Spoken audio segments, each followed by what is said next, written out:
Hello guys, দেখো আমরা রাস্তায় আসলাম। এখন কুড়িগ্রাম যাব, কোনো রিক্সা পাচ্ছি না। তো এই দেখো ছাগলটা কিরকম ঘাস খাচ্ছে, ওদের ছাগলের মেয়ে দুইটা। তো আমরা যাইতেছি।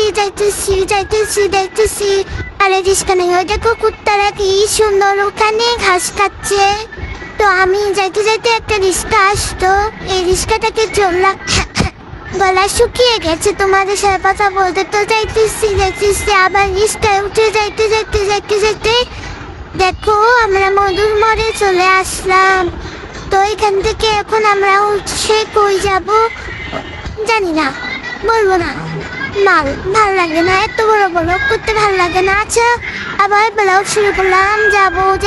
যাইতে এসে দেখলাম সব দোকানপাট বন্ধ। কোথায় যাব?